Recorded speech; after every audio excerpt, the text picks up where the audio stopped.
Bienvenidos a una nueva edición de su programa favorito de todos los sábados, Constru Radio Panamá, el único programa a nivel nacional donde analizamos, explicamos y conversamos sobre los temas que impactan directamente al sector de la ingeniería y la arquitectura, además, por supuesto, de la construcción y la vida diaria de todos los panameños. Hoy, como cada sábado, estaremos desarrollando un tema que impacta y hace relevancia en el ejercicio de nuestra profesión. Hoy vamos a conversar sobre el Reglamento Nacional de Avalúos, el REAVAL 2024, una normativa que marca un antes y después en la forma como se realizan y se documentan y regulan los avalúos en Panamá. Los avalúos son una herramienta clave para la toma de decisiones financieras, legales, bancarias, de aseguradoras y, por supuesto, hasta de inversión. Para ello, contamos con un reglamento nacional que establezca criterios técnicos, éticos y profesionales claros en la era de una necesidad impostergable en nuestro país. Para conversar sobre este tema, me acompaña a mi lado la arquitecta Carla López, una profesional con amplia experiencia en el área de avalúos, con quien nos ayudará a entender el alcance del Reglamento Nacional de Avalúos, su marco legal, los términos de referencia técnico, el proceso de evaluación y el impacto que tendrá en el ejercicio profesional de la arquitectura e ingeniería. Carla, bienvenida a Radio Panamá, bienvenida a su programa Constru Radio. Es un gusto tenerte aquí en cabina. Gracias, Javier. El gusto es mío de estar hoy en Radio Panamá y en Constru Radio, que definitivamente es el programa preferido de los colegas y de muchos ciudadanos que desean enterarse mejor de cómo van los temas de ingeniería y arquitectura. Así que este sábado estamos muy contentas de estar aquí contigo. Bueno, los queridos radioescuchas, los invito a quedarse durante la siguiente hora porque conocer y aplicar correctamente este reglamento no es opcional, es parte del profesionalismo y la responsabilidad que exige nuestra práctica. Sin más, manos a la obra y comencemos por lo esencial. Carla, ¿podrías contar a nuestros radioescuchas brevemente tu experiencia profesional y tu relación en el área de avalúos? Sí, con mucho gusto, Javier.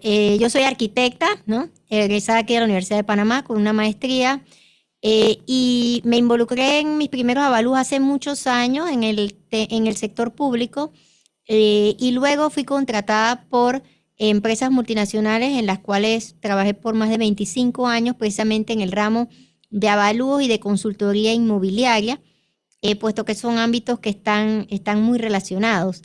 Y ahí desarrollé mi carrera. Me entrené como evaluadora en el Appraisal Institute de Estados Unidos y después con el Royal Institute of Chartered Surveyors de Gran Bretaña, puesto que en esa época no existían cursos en Panamá de avalúos.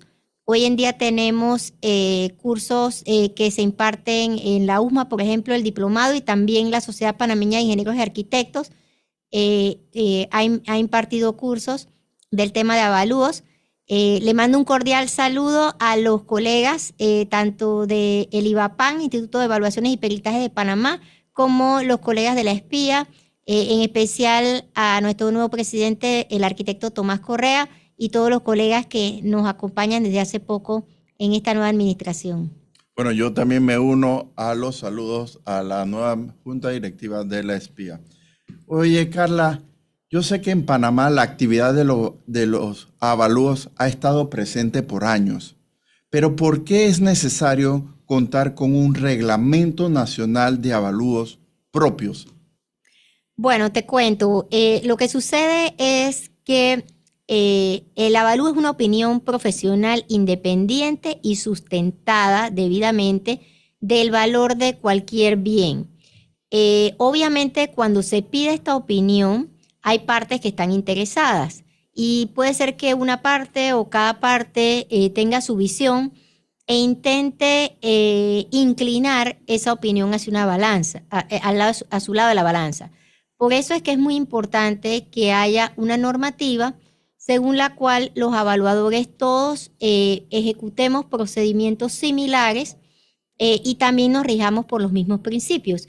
Eso no quiere decir que el avalúo es una versión automatizada donde se aprieta un botón y va a salir un número, porque hay que ejercer el criterio profesional para poner en práctica estas disposiciones y estos procedimientos, y hay que realizar una cantidad de investigaciones para poder sustentar los valores.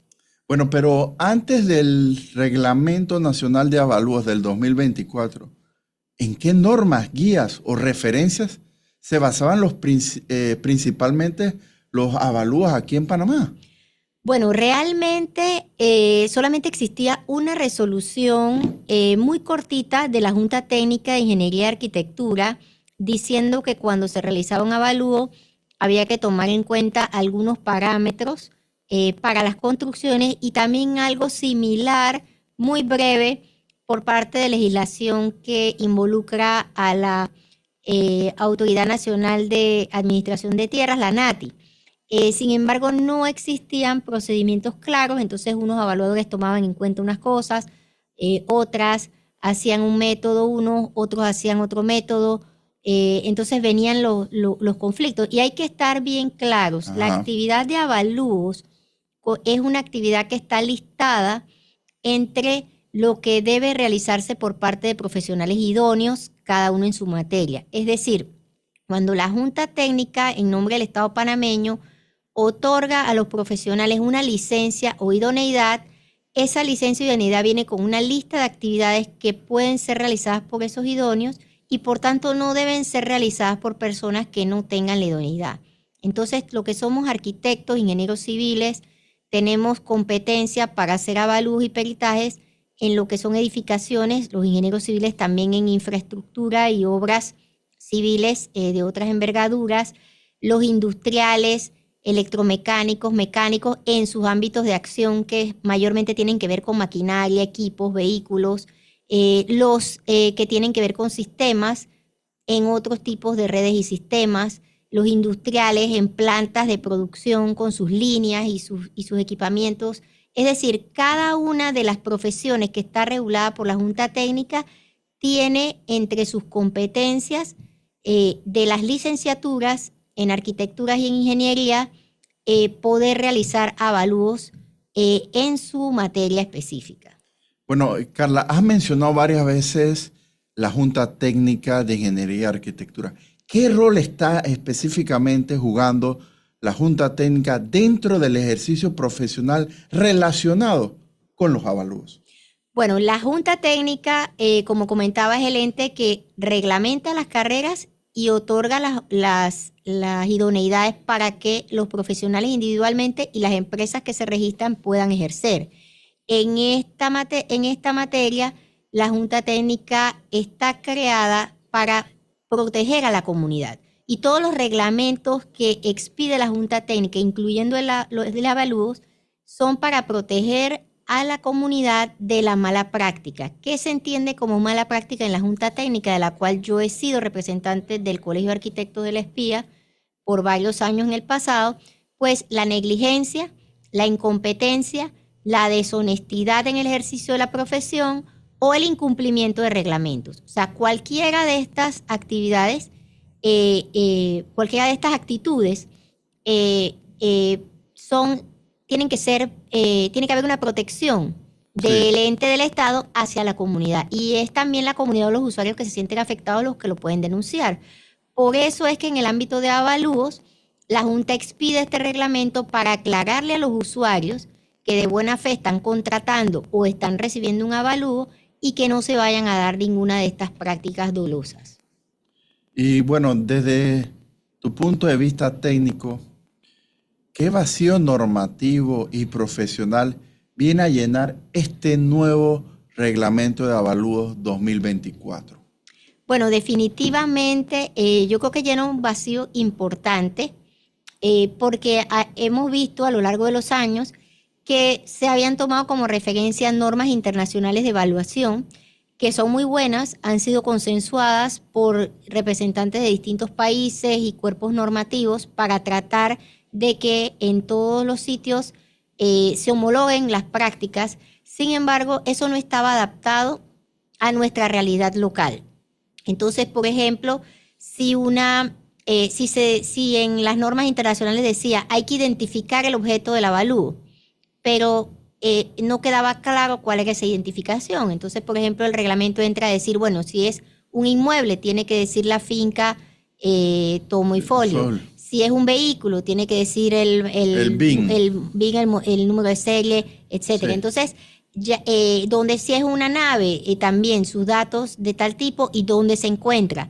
Entonces, el reglamento de avalúos va a puntualizar, de acuerdo con la realidad de nuestro país, lo que se va a requerir para poder cumplir y que el informe sea comprensible para quien lo va a utilizar. ¿Y qué respaldo legal tiene este nuevo reglamento de avalúos 2024? Y específicamente, ¿recuerdas desde cuándo está vigente aquí en Panamá ya? Bueno, el reglamento está vigente desde mayo de 2025, tras la promulgación en Gaceta Oficial, y tiene como respaldo la Ley 15 de 1959 y sus modificaciones, que es la que permite a la Junta Técnica reglamentar todos los aspectos técnicos y sobre todo pues de seguridad con respecto a la ciudadanía. Y yendo un poquito más adentro del reglamento, ¿este reglamento aplica solo para inmuebles o también para otros activos? No, el Reglamento Nacional de Avalúos aplica para todo tipo de activos que se encuentran cubiertos por distintas ramas de ingeniería y arquitectura. Entonces, abarca bienes inmuebles, o sea, terrenos, edificaciones, infraestructuras, abarca también maquinaria, equipo, automóviles, naves, aeronaves, en fin, todo lo que está bajo el paraguas de las actividades de los ingenieros y arquitectos. Ok, perfecto, excelente. ¿Y qué me dices de este reglamento? ¿Aplica tanto para el sector público como el privado? También aplica tanto al sector público como al sector privado. De hecho, los reglamentos de la Junta Técnica son elaborados y propuestos por comités consultivos permanentes, que son comités de expertos.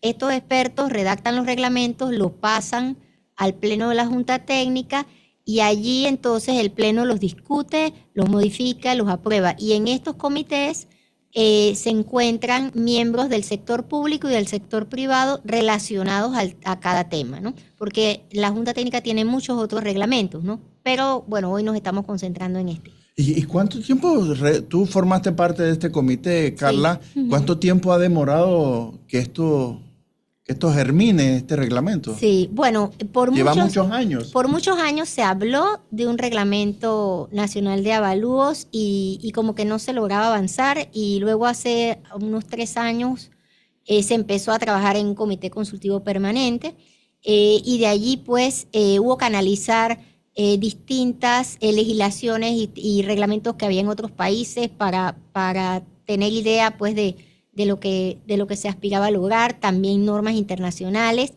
y entonces finalmente decantarnos en una redacción que fuera comprensible para los usuarios y, como te digo, estuviera adaptada a la situación local. Este reglamento tiene algo bien interesante, y es que es el primer reglamento de la Junta Técnica que hace mención específica de los temas éticos, como son la objetividad, la imparcialidad y la confidencialidad, y también el tema de el detalle y la exactitud del trabajo como parte del reglamento. Los otros reglamentos asumen que el profesional está siendo competente y está haciendo su trabajo como debe ser, pero como este es un trabajo que esencialmente está muy relacionado con la fe pública, es decir, con la confianza para tomar decisiones que otras personas van a hacer, incluso no necesariamente el que encargó el avalúo, se hace énfasis por primera vez en esos ética, parámetros, en la ética. en la ética profesional. Correcto. Y tú consideras que esto es un aspecto tan crítico en el sector de avalúo, ¿cierto, no? Sí, a mí me parece que es crítico porque definitivamente que en otros ámbitos vemos, por ejemplo, que los planos van y son registrados ante autoridades y esas autoridades deciden si este profesional puede sellar y firmar o no, pero en el caso de avalúo simplemente se circula un documento y a veces quien lo recibe puede ser que no tiene conocimiento de si ese profesional tiene las competencias o no. Y puede ser incluso que haya conflictos de interés. Por ejemplo, a mí me puede contactar un pariente muy cercano y decirme que le haga un avalúo y eso es algo que yo debo declinar en favor de otro colega para no incurrir en un conflicto de interés o si yo misma soy la persona que estoy interesada en la adquisición del bien. Esos temas muchas veces no se dan en otros tipos de reglamentos, pero sí están muy presentes en estos trabajos. O sea, tú me quieres decir que de alguna manera se relacionan conceptos como objetividad, imparcialidad, independencia y diligencia en el tema de los avalúos. Sí, totalmente. Porque la persona tiene que ser competente, tiene que tener las destrezas y el aval de la Junta Técnica en la materia. Tiene que ser diligente en sus investigaciones, en sus observaciones cuando va a la inspección. No puede estar pasando por alto si hay un daño o si hay una indicación de que algo le ha sucedido al bien. También muchas veces se podría pensar si se pasa algo por alto, por ejemplo, que puede ser para favorecer a una de las partes, ¿no? Por ejemplo, si un propietario quiere hacer un avalúo para que le den un crédito, Ajá. a lo mejor no quiere que se enteren de que ese inmueble tiene filtraciones. Entonces, pero por eso es que el avalúo generalmente implica una inspección y en esa inspección el evaluador va a observar lo que él pueda encontrar. Por supuesto que podemos tener un dueño bastante avesado que pinte y resane y no haya ninguna apariencia de la inspección, pero por eso también se toman las fotografías, ¿no? Entonces, porque pueden estar pasando cosas con los bienes que nosotros no podemos conocer, puede haber vicios ocultos y demás, pero uno tiene su respaldo y uno dice, bueno, yo visité esta propiedad este día, aquí están mis fotos, aquí no se ve ninguna señal de ninguna humedad, de ninguna inundación. Entonces, tiene que haber un respaldo para que si hay si se ha llegado a una conclusión que no es la correcta, por lo menos no sea por responsabilidad del evaluador. Podemos tener otras personas que fuercen una situación, pero ya esa es materia legal de otro tipo. Y bueno, Carla, ya que estás mencionando este último concepto, me viene a la mente sobre qué implicaciones puede tener un avalúo mal realizado en decisiones financieras, legales o hasta judiciales. Sí, definitivamente que puede tener implicaciones muy serias. Por ejemplo, en el tema de bienes inmuebles, un error en la zonificación del terreno puede hacer una gran diferencia en el valor, porque no es lo mismo un terreno donde yo solo puedo construir planta baja y dos altos que un terreno donde puedo hacer 20 pisos. Hay veces que hay evaluadores que no son diligentes al revisar si ha habido cambios. También en los casos judiciales también puede haber decisiones serias, sobre todo ahora que hay una legislación que cuando se va a los remates se presenta un avalúo. Entonces de ese avalúo va a depender si la deuda es cubierta con el monto o si debe rematar si quedara algo más. Normalmente en los peritajes las partes cada una pone su perito y el tribunal también cuando son pleitos y por tanto ahí los jueces tienen una variedad de opiniones y de criterios que ellos pueden observar, ¿no? Pero los avalúos se utilizan individualmente muchas veces, o sea, en el crédito bancario, en la toma de decisiones de compraventa, en los seguros, pues a partir de un avalúo es que se toma la decisión. Y desde desde tu experiencia y tu punto de vista, ¿cuáles han sido históricamente los errores más comunes en la práctica de avalúos en Panamá? ¿Manejas algo? Decirme, oye, Javier, mal redactado, sobrevalorado, incompleto, hacen avalúos por teléfono. Bueno, hay de todo, porque quiero decirles que también hay clientes que llaman preguntando si uno le puede tener un avalúo para esta tarde, ¿no? Entonces, porque tienen una junta directiva, entonces eso como que no va a suceder. Yo creo que es importante partir del hecho de que cuando se hace un avalúo y se entrega un informe por escrito, el informe debe poder explicar a una persona que no es de las disciplinas de ingeniería ni arquitectura lo que se hizo, lo que no se hizo y las conclusiones a qué se refieren y qué incluyen. Hay veces que, pienso yo que muchas veces por deformación profesional no somos lo suficientemente explícitos en lo que colocamos en el avalúo, y el usuario realmente puede ser que no está entendiendo bien lo que estamos poniendo. O lo estamos haciendo en un lenguaje que los técnicos lo comprendemos, pero el ciudadano común no tiene por qué entenderlo.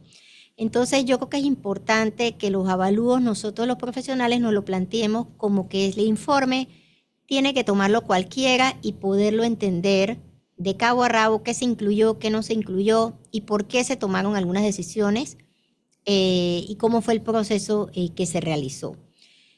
Todos sabemos que generalmente los clientes cuando reciben un avalúo lo primero que hacen es correr a ver el número, pero a veces hay otras cosas importantes que tienen que verse. Uno de los errores más frecuentes es no incluir la mención a situaciones específicas o especiales que se están dando con relación a ese inmueble. Por ejemplo, pongamos que hay una maquinaria, recibimos un avalúo, tiene un monto X, pero luego cuando vamos a ver nos damos cuenta que la maquinaria no enciende. No enciende, Entonces, no se mueve, tiene años de que está inoperativa. Exacto. Entonces, cuando se habla con el evaluador, dice, sí, es que a mí me dieron que evaluara eso como si funcionara, ¿no? Está bien, esa es una premisa, ¿no? Que puede ser válida para ciertos propósitos, pero debía estar en el informe. El avalúo se está haciendo como si funcionara. La realidad es que el equipo no funciona, o no funcionaba al momento de hacer la inspección. Porque de otra manera, el que lo recibe no tiene manera de saber. Pasa también con los proyectos que están planificados, los proyectos de inmuebles, que se dice, bueno, ¿cuánto valdría este proyecto hoy si estuviera construido? Entonces se hace un avalúo, se ponen una serie de ilustraciones que hoy en día los renders son tan maravillosos y tan perfectos con la tecnología que parecen fotos.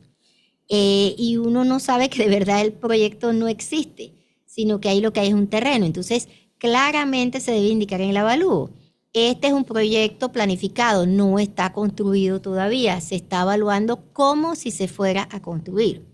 Entonces, ese tipo de omisiones muchas veces traen muchos sinsabores en el tema de avalúo.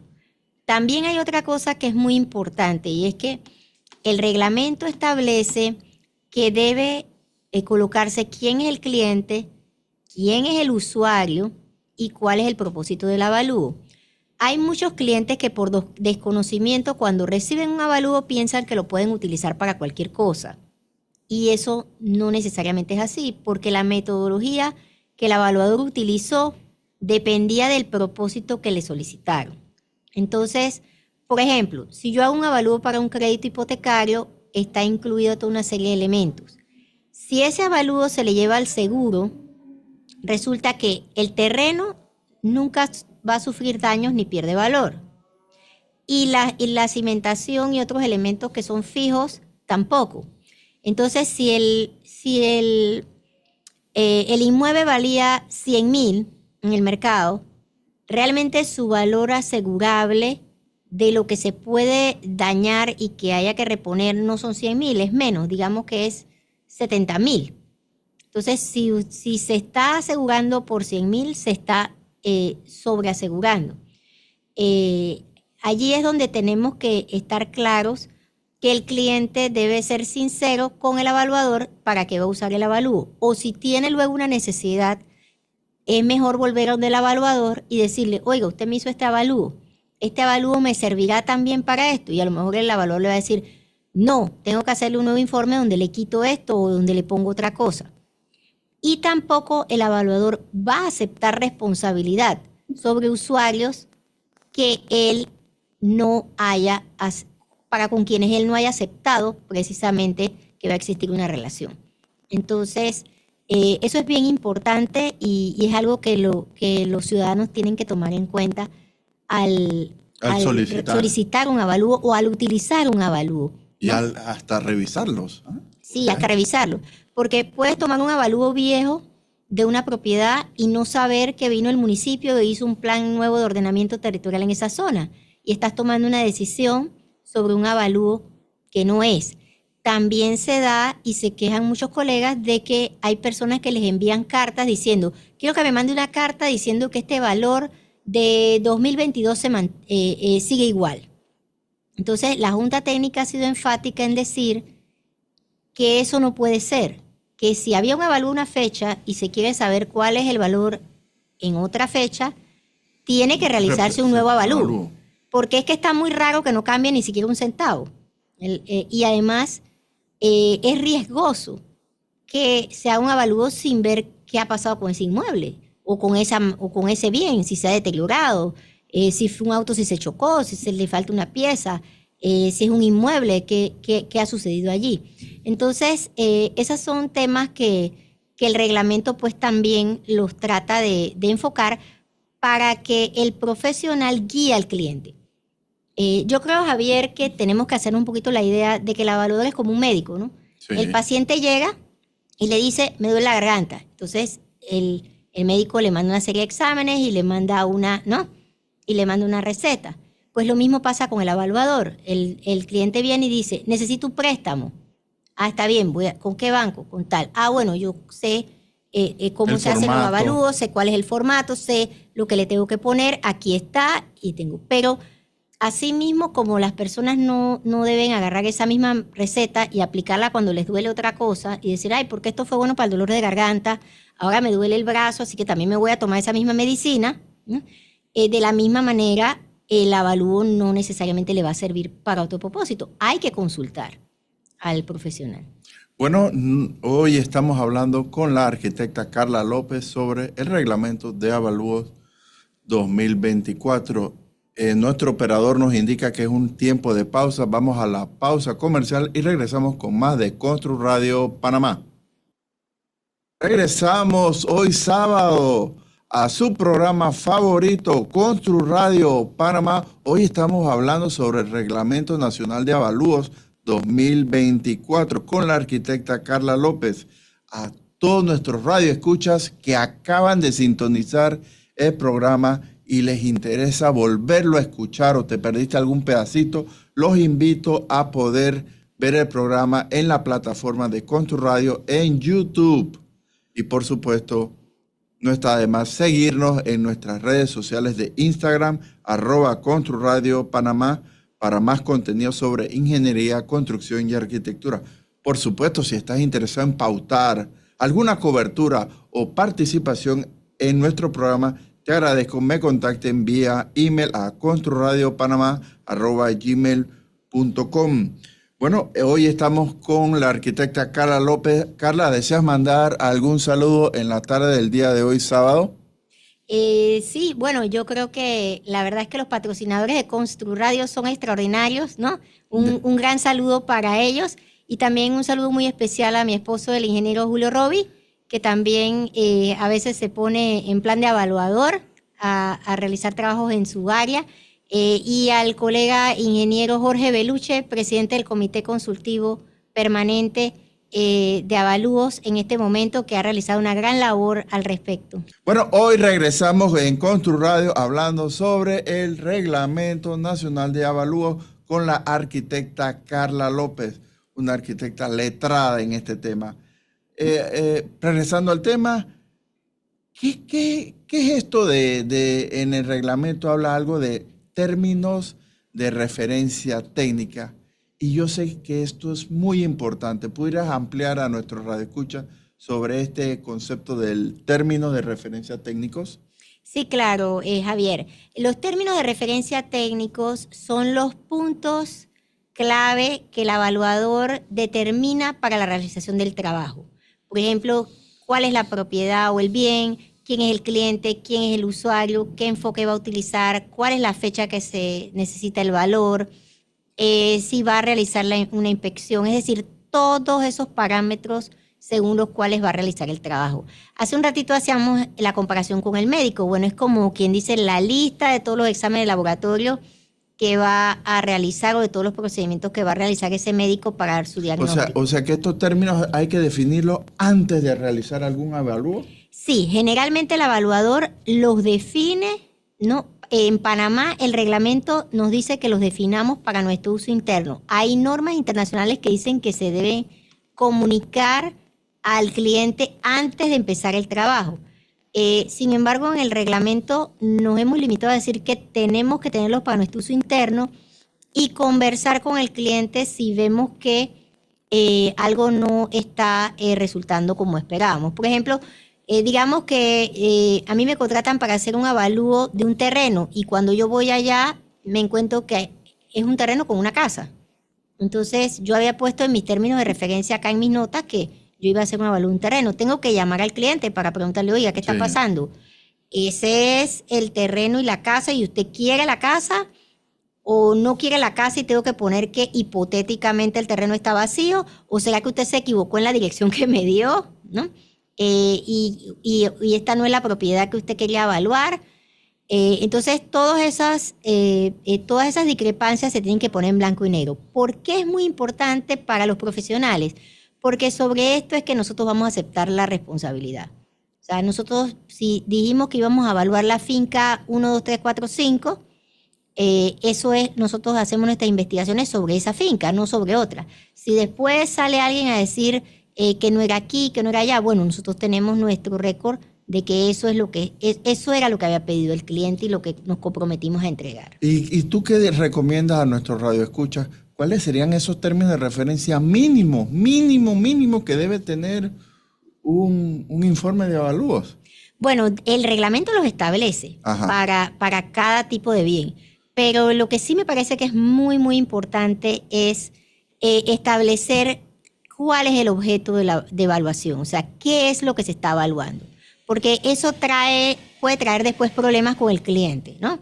El cliente puede decir, pero yo estaba pensando que me iban a incluir esto. Pero yo no quería que me incluyeran esto otro. O decirte que esa no es la propiedad. Por ejemplo, a mí me pasó hace muchos años atrás que un cliente tenía 2 fincas contiguas. Una era de 3.000 metros y la otra de 3 hectáreas. Nos dio el número de finca de la de 3.000 metros y cuando le entregamos el reporte, resulta que la finca que quería evaluar era la de 3 hectáreas. Pero él se había equivocado, solo que él ahora quería que le volviéramos a hacer que le hiciéramos otro avalúo, ¿no? De la otra finca, pero realmente le decíamos, ya nosotros hicimos un trabajo de la finca que usted pidió, pero si no hubiéramos tenido eso en blanco y negro, hubiéramos tenido que entrar en un debate mucho más serio con ese cliente. Muchas veces hay temas que el evaluador se da cuenta es cuando va al campo, como les decía en otro ejemplo anterior. Vamos a evaluar una maquinaria y uno dice, ¿está funcionando? Sí. O sea, al ingeniero competente en esa materia. Sí. Bueno, vamos a evaluarla como que está funcional. Llega allá y se da cuenta que la maquinaria del vehículo no arranca. Entonces, tiene que ponerlo que es una salvedad hipotética. O sea, que es una condición que la está evaluando como si funcionara, pero no funciona. O tiene que decir, la voy a evaluar como que no funciona. Pero esa discusión tiene que existir y es muy importante. Por eso el tema de los términos de referencia técnicos. Definitivamente es un tema profundo. ¿Y qué habla el reglamento de evaluaciones sobre cuáles serían, como quien dice, las etapas claves en el proceso de evaluación? Bueno, las etapas claves son precisamente la definición de esos términos y de ese alcance de trabajo, las investigaciones que se van a realizar, que unas son sobre el bien, cómo está, dónde está, cuál es su condición, cuál es su edad, qué tiene, qué no tiene, ¿Está operativo? está No operativo, está integrado a otros bienes o está solo, en fin, todas las condiciones del propio bien.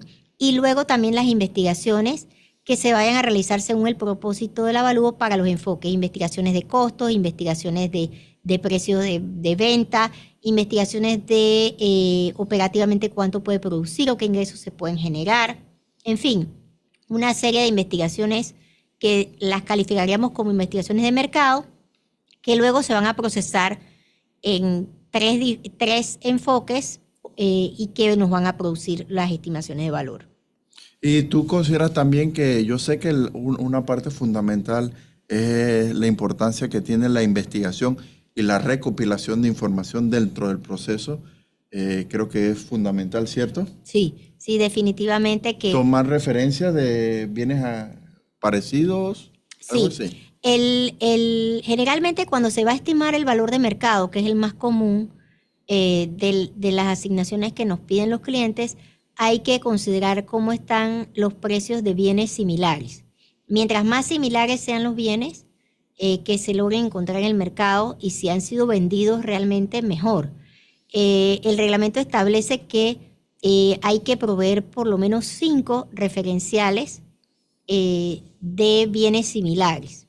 Si esos 5 referenciales no se pueden encontrar porque el mercado no está produciendo ni siquiera ofertas o porque las características del bien, sea mueble o inmueble, pues no se prestan para encontrar referenciales, entonces el evaluador tiene que colocar una salvedad de por cuál de esas razones está poniendo menos referenciales o si no, declinar alguno de los enfoques que requieran esos referenciales y decir, no lo puedo realizar, me voy a ir con otro enfoque. Por ejemplo, si se vende una iglesia, de repente a lo mejor no voy a encontrar iglesias del tamaño, lugar parecido, porque es una propiedad muy especial. Entonces, a lo mejor yo ahí voy a tener o que me tenga que conformar con solamente 3 referenciales o si no consigo ni siquiera eso, entonces yo voy a declinar ese método de comparación de venta de iglesia y me voy a ir solamente a un enfoque, por ejemplo, del costo, ¿no? Donde yo voy a ver los costos de terreno y costos de construcción. Entonces, esa información también es importante porque el cliente no solamente debe observar cuál es el valor estimado, sino cómo es la condición del mercado y qué tan única o no es la propiedad y si esa condición de ser muy diferente es para bien y para beneficio o si esa condición va a hacer que le cueste colocarla en el mercado. Bueno, Carla, mencionas algo que me quedó aquí en la cabeza dando vueltas y quería que nos explicaras a nosotros en qué caso aplica el enfoque de costo. ¿En qué caso tú dices, hey, me voy a ir definitivamente por un enfoque de costo? Bien, el reglamento nos dice que siempre que sea posible, nosotros debemos utilizar los 3 enfoques. Sí. Nosotros vamos declinando enfoques cuando no sean apropiados. El enfoque del costo es un enfoque muy, muy propio de las disciplinas de ingeniería y arquitectura, porque agarramos los distintos componentes y decimos, bueno, ¿cuánto cuesta producir esto de nuevo? Si es un inmueble, busco terreno, busco costos de construcción y los pongo juntos y eso me da una idea de si yo quisiera tener un inmueble similar y yo misma lo fuera a construir. En esos casos, por ejemplo, cuando las propiedades son bastante nuevas, es súper apropiado el enfoque del costo. Ahora, eso no quiere decir que no se puedan realizar otros enfoques. ¿Y cuál sería cuándo es el más adecuado usar? ¿Un enfoque de mercado o comparación, algo así? Bien, el enfoque de comparación, si hay propiedades similares, es el más apropiado para cuando yo necesito saber en cuánto puedo vender un bien.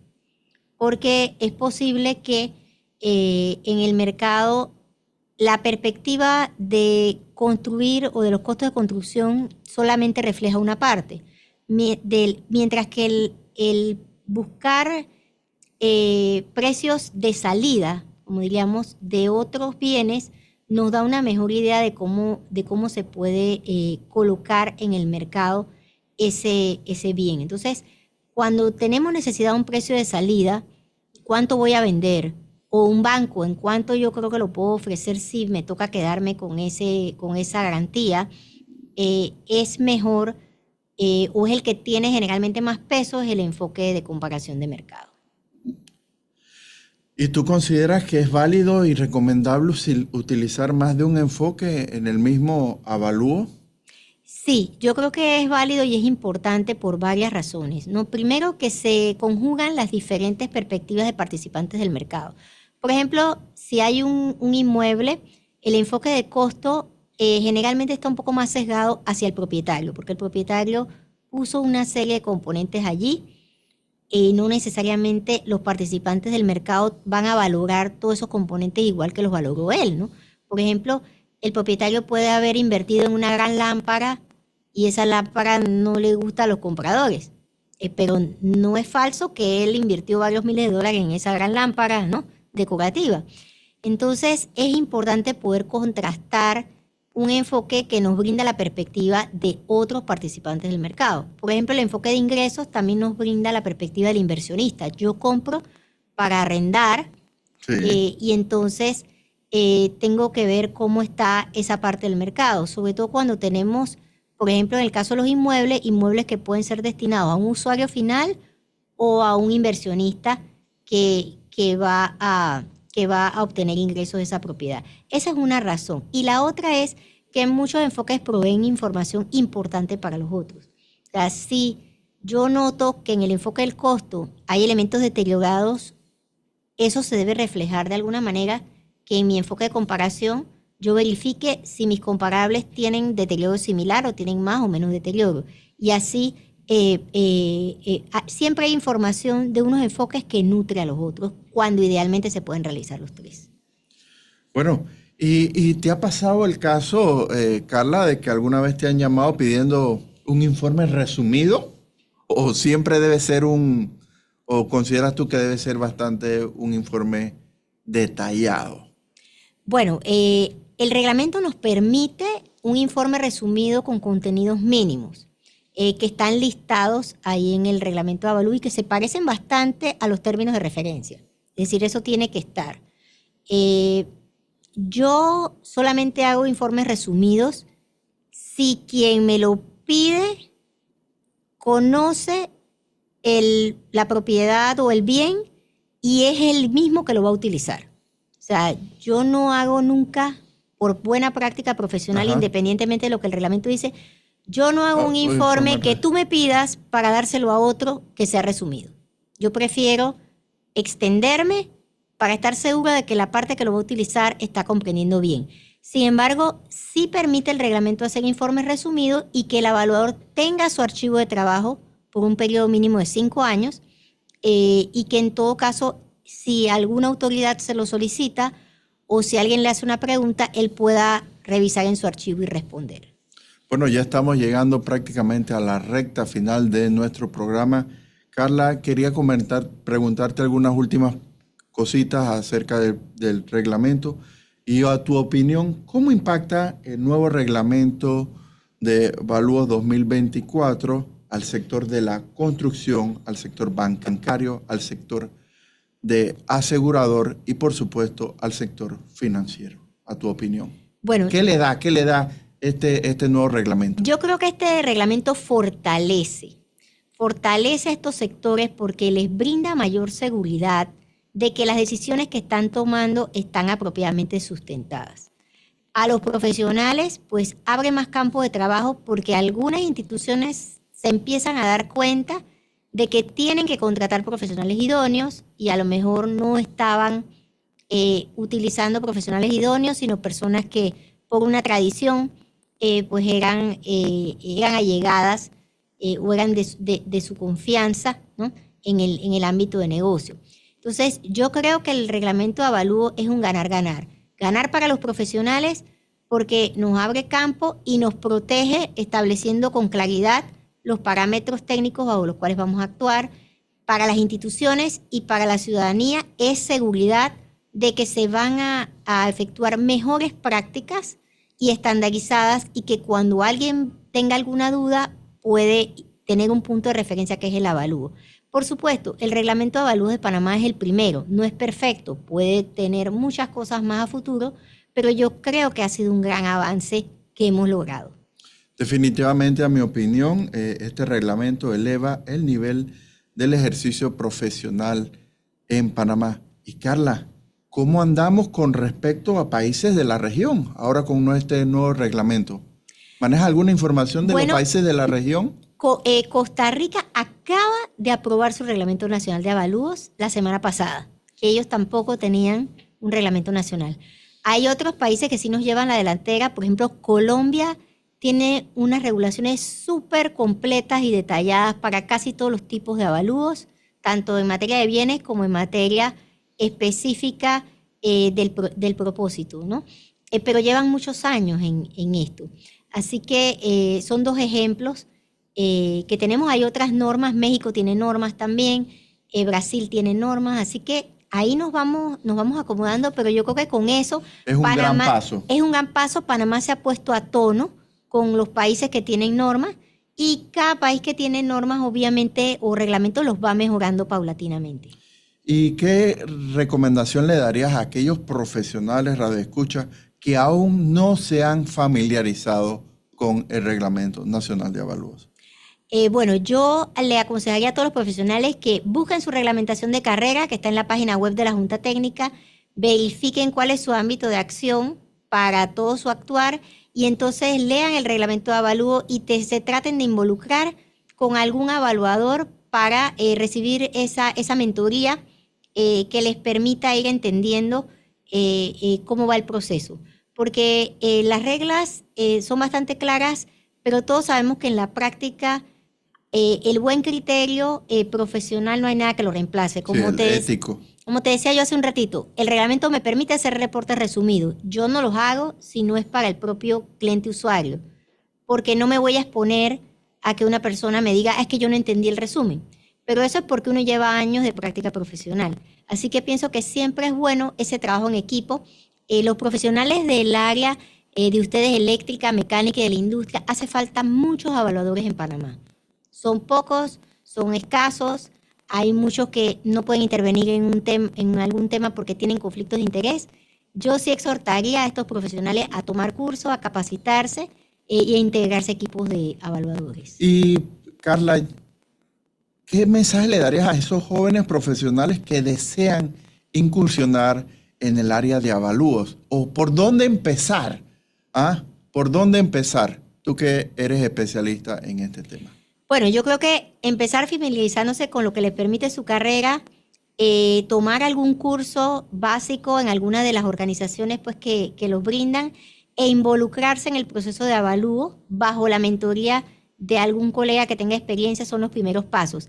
Es interesante y después tal vez otro día conversamos, yo he estado haciendo un sondeo de cómo es el desarrollo profesional de los evaluadores y qué tanto se puede ejercer de manera independiente y muchos evaluadores logran con 10 años o más de práctica lograr tener sus propias empresas o sus propias prácticas, lo cual es muy satisfactorio, o estar en posiciones de liderazgo en empresas que realizan avalúos. Los evaluadores más senior, muchos combinan la práctica de avalúos con otras actividades de inspección, actividades de consultoría, ¿no? Pero es un lindo desarrollo profesional. Bueno, estamos llegando a los últimos minutos del programa ConstruRadio Panamá. Bueno, Carla, tus consideraciones finales a todos nuestros radioescuchas del programa del día de hoy. Bueno, muchas gracias por la atención que nos han brindado. Avalúos es todo un mundo. Yo creo que es importante que todos estemos conscientes y le demos valor, tanto los profesionales, nos apeguemos a los reglamentos, conozcamos más y hagamos ese trabajo con amor y con la dedicación que merece, ¿no? Y también que la ciudadanía lo valore, que cuando entregamos un informe no vean solamente un número frío, sino que puedan distinguir que hay algo más y entonces aprovechar todo ese potencial que tiene el informe. Bueno, hoy hemos llegado al final de esta edición de ConstruRadio Panamá, en la que hemos abordado de manera clara y técnica el Reglamento Nacional de Avalúos 2024 y su impacto en el ejercicio profesional en Panamá. Definitivamente queda claro que este reglamento no solo establece procedimientos, sino eleva el estándar técnico, ético y profesional en la actividad de avalúos en el país, desde los términos de referencia, los enfoques de evaluación, hasta la elaboración de los informes. El reglamento brinda un marco que protege tanto al cliente como al profesional idóneo. También hemos comprendido que el cumplimiento de la normativa es fundamental para el sector de la construcción bancario, asegurador y financiero, y en la correcta aplicación que fortalece la confianza, la transparencia y la credibilidad de los avalúos en Panamá. Agradezco profundamente a la arquitecta Carla López. A propósito, Carla, si algún radioescucha desea contactarte para alguna asesoría, algún avalúo, ¿dónde puede contactarte? Bueno, con mucho gusto, Javier, me pueden contactar generalmente por WhatsApp al 6675-2492 para cualquier pregunta que tengan, tanto los colegas como ciudadanos, y si quieren algún trabajo, pues también con mucho gusto donde esté al alcance de mis posibilidades. Por supuesto. Carla, gracias por compartir tu conocimiento, tu experiencia y por ayudarnos a entender que el avalúo no es una opinión, sino es un acto técnico, profesional y con responsabilidades claras. A todos nuestros oyentes, arquitectos, ingenieros y profesionales del sector, les recordamos que informarse, capacitarse y aplicar el reglamento es una inversión en su carrera y en el desarrollo ordenado del país. Si desean volver a escuchar este programa, pueden escucharlo a través de nuestra plataforma de YouTube. Y los invito a seguirme en Instagram, @ConstruRadio Panamá, para más contenido de construcción, ingeniería y arquitectura. Si estás interesado en pautar o alguna cobertura, les invito a que me contacten vía email a construradiopanama@gmail.com.